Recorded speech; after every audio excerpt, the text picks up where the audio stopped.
been sick about pieces a crier of the generational cry. Because I'm sick and tired of seeing my young queens being reduced to the fluffiness of their tits, the juiciness of their ass, and what is in between their thighs. And enjoy the poetic stylings of Nicki D the Poet. This is for the girl in grade school with tears in her eyes because mama wouldn't let her get the press and curl. You see, she didn't know about the dangers of heat damage. All she knew is that she wanted to be just like the other girls. At the age of 10, hair that defies gravity and tight curls that resemble wool just isn't cool.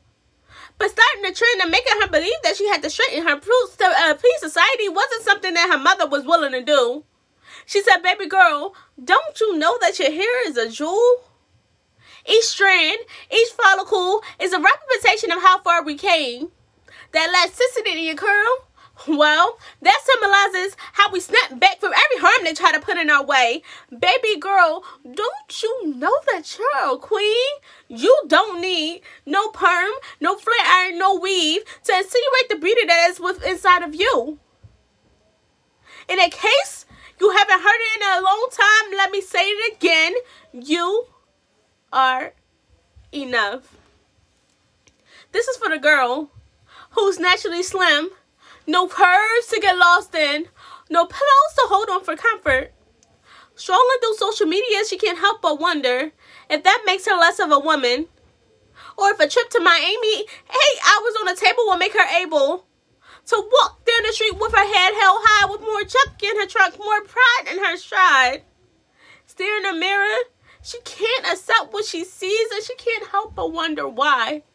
Because typically, body issues are reserved for those of a different size. She goes to her mother with tears in her eyes. Her mother looks up to her and says, "Baby girl, don't you know that the woman is no ideal size? We come in different size, shapes, and shades. You too busy on social media trying to get the latest teeth that you don't know that a lot of people prefer a nice cooling glass of lemonade. Baby girl, don't you know that you're a queen?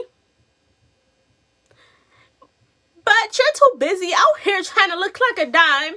You don't need to have a slim waist or a fat behind for anyone to see the beauty that is within inside of you.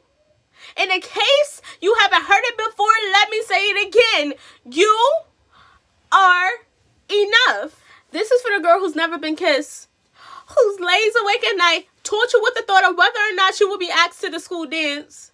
She thinks, maybe if I wear tighter shirts, hike up my skirt, show everybody I can twerk, I would finally have a chance. Then, maybe I can finally get a man. What's wrong with me? Am I ugly? Why can I not fit in? I tried and I just stick out like a sore thumb. Maybe when I finally get my man, maybe he can give me some purpose. She goes to her mom with tears in her eyes and she says, "Baby girl, why do you walk around with a permanent frown? You walk around with your eyes glued to the ground. Like you have nothing left to give. Do me a favor. Put your hand on your chest. You feel that? That's a breath. That means you still have purpose. You have a reason to live. Baby girl, don't you know that there's a jewel? There's something unique. There's no one on this earth that is quite like you." And in case you haven't heard it in a long time, let me tell you again, you are enough.